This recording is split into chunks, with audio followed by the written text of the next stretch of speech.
How to explain to my 25F boyfriend, 28M, that I want either monogamy or a both-sided open relationship. My boyfriend and I have recently tried being committed for 2 months. But as it comes to an end, I have a feeling that he will ask us to go back to how it was before. AKA a one-sided open relationship where he could sleep around and I wasn't allowed, although I'm demisexual so I didn't want to that much anyway. It hurt me at the time and I don't want to go back to it. I either want monogamy or for us both to be able to sleep with who we want, not just him. I don't know how to explain this to him though, because he loves to use logic. He will decimate my argument with logic. Basically, since I don't really enjoy hookups that much, he will point out my hypocrisy by wanting both sides open. Like, he will say I'm going to sleep with other girls occasionally because sometimes I just need to fuck somebody new. If I tell him I'm not okay with that and that if he does that then I should get to 2, he will say why? You don't like hookups? Would you just be doing it to get back at me? And then I'll probably be like I know but it's not fair and maybe I do wanna have the option to sleep with other guys and go on dates. Who knows?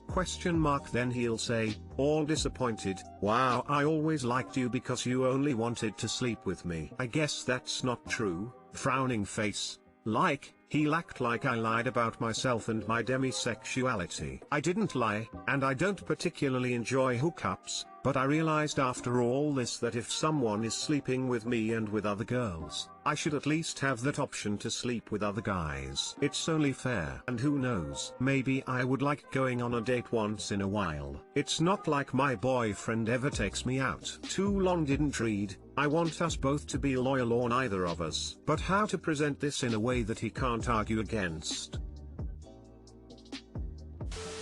Girl, he wants to do whatever he wants and keep you at home waiting for him. He's not using logic, he's manipulating you and dismissing your needs in a relationship. Honestly, you can do way better and he knows it, which is why he doesn't want you to go on any dates or sleep with anyone else. Present this as, it's over, you're not worth my time or energy. Goodbye. He is not using logic, he is using manipulation. As long as you keep calling it logic, you can't win, because you approach what he said as if it would be smart. It is not smart, it is nonsense. For example, why? You don't like hookups? Would you just be doing it to get back at me? Could do it for the fun of it. It out of boredom. It to lean something new. Million reasons. And, how could it be getting back if hookups are okay between you two? Find a new man. But how to present this in a way that he can't argue against? The fact that he's willing to argue against it shows that he's not boyfriend material. Your boyfriend sounds like absolute fucking garbage that you're better off leaving entirely. Fuck that sexist waste of air tbh. My F27 partner, M26, gets very upset if I make changes to our apartment we've lived together in for 3 years. We've been together 4 years. Prior to living together he lived by himself in an apartment and I lived in a townhouse with roommates, so it made sense for me to move into his apartment. I sold all of my furniture, and he convinced me to sell a lot of my other possessions. I didn't have much left to my name, but it was okay because we would be creating a home together at our place. He has nice furniture, it's clean, however it looks like a man's apartment. I've tried on multiple occasions to bring a touch of femininity to the apartment, adding a plant, some different placemats, a coffee station. All of which I would be really excited about, because I was finally having pieces of the place that made me feel at home. Any changes I've ever made / tried to make have been met with really negative reactions from him. I've had to put all my books into storage because he won't allow me to buy a bookshelf. Meanwhile he fills the shelving we do have with things he likes. I even get heat when I buy new clothes because it's filling up the closet. I know it sounds like a silly issue, but it's been years of this, and it still looks like I don't live in the home I've been living at for almost 3 years. I'm longing for my own space these days, especially throughout the quarantine because I'm working from home. I do love him, so I want to make things work. We've tried talking about it, but he sees my changes as cluttering up the place, and I can't get him to see my point of view. I don't know what to do. All I know is I feel suppressed. Maybe that's dramatic, but it's how I feel. Too long didn't read. My partner gets mad if I try to add my own flair to the apartment. I don't feel at home. Personally, I think this is a very common problem when one person moves into someone else's already established home. I've seen this dynamic play out so many times. Unless the person that was already there is extremely open, and even sometimes when they are, the person moving in will rarely feel at home. There will always be this undercurrent of it's their place. My recommendation is to move, if you can. Agree that the closet space is too small and that you need to find a place with a bigger closet. I really do think the whole dynamic of the relationship shift in a subtle but important way when you go to a neutral place together. It suddenly feels like our home, not your home that I am living in. Just edited to add, I do recognize that moving into a neutral place isn't always possible or convenient. But where possible, I'm of the opinion that it's healthiest and it's best. He won't even allow you to have shelf space for your books. That seems especially weird, unnecessary, and mean. Why do you think this is a silly issue? It's not. You're basically living as if it's his place and you're a squatter. Do you pay rent? Even if you're not, this is your home. But if you do, that's another argument to use. Please don't take it wrong, but your message is really frustrating. It seems to me you're apologizing over and over about talking about a silly issue. We can see how your boyfriend has shifted your reality about what's normal and what's not. Please, stand up for yourself. Stop making yourself little. You have the right to take up space in your own home.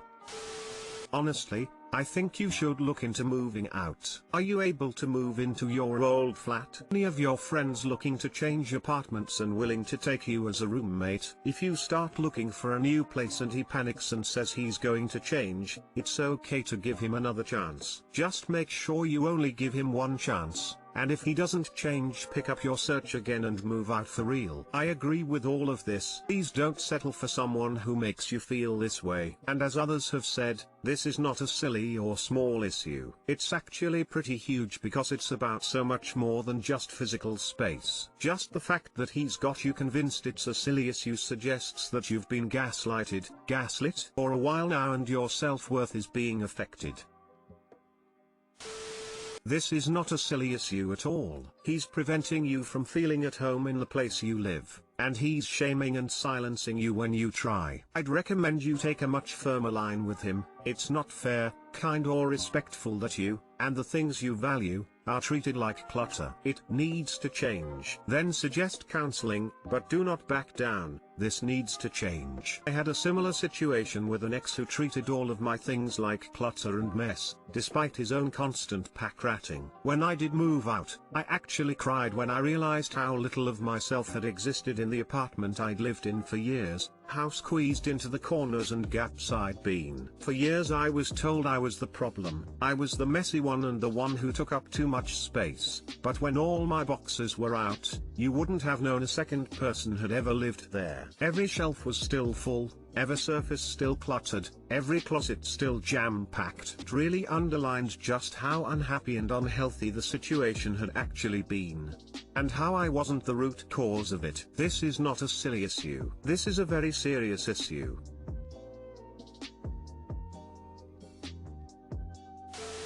My 30th husband, 29M, got into a bar fight and absolutely refuses to tell me what it was about. He desperately wants me to drop it. My husband goes to this bar around 6 blocks away, and now everything is outdoors instead of indoors at the bar. He came home late one night, and clearly had a bruised face, and I asked him what happened. He just said he didn't want to talk about it. Also, he was pretty drunk, which was out of the ordinary for him. My guess was that he fell. When he woke up in the morning, I asked him what happened, fully expecting him to tell me some goofy story of him falling down and hitting his eye, but instead he said he actually got into a fight, and that he doesn't really want to talk about it. I was astounded. He is not a violent guy at all. I don't think he has ever been in a fight. He repeated, he really does not want to talk about it. I was worried. I kept asking him if there were cops involved. Who got hurt? He just said that there was a fight, and that the other guy is worse off, and that neither person was seriously injured, and that was it. I almost wish he just lied to me or something, because the way he kept saying that he doesn't want to talk about it makes me think it was very serious. I told him, we are married, you can't keep a secret this big from me, and he said he didn't want to talk about it, and that I would be happier not knowing, but then also said it wasn't super serious either. I am not sure how to proceed here. I feel like I want to drop it, but by principle, he should be telling me, as my husband. What do I do? Go to the bar and ask? That just feels sneaky, and I don't like being sneaky. Do I just drop it? Would you guys drop it in my situation? Too long didn't read. Husband got into a physical fight with someone at a bar, and he refuses to tell me what happened. Wouldn't drop it, just would wait. In the end you can't force him to tell you, and it may be something embarrassing or just hard to talk about. Just try and let him know you're there when he's ready to tell you when and if he wants to, otherwise stop asking him. Okay, different take than some of these. I've been in a few fights, altercations. They can be scary. Things happen really fast. You dwell on them. It can take a little while to process what happened. He might need a little time. People who haven't been in fights who get into fights don't always know how to behave or react after the fight. He may be traumatized, he may not want to relive the issue. My friends and me were in a club once. Someone bumped someone else and suddenly me and 3 friends are being wailed on in the middle of the dance floor. I defended myself, but my 3 friends haven't ever been in a fight. Once we were safe and outside, one of my friends had a bad reaction to the situation. All the adrenaline, I guess. I work in a bar and am used to breaking up drunken brawls all the time. I'm used to being knocked around. But my mates never. My friends don't really like to talk about that night. I can respect that. Given all the hypotheses going around, I think you can truthfully say that he might as well tell you, because the truth will probably be better than what your imagination might make it out to be.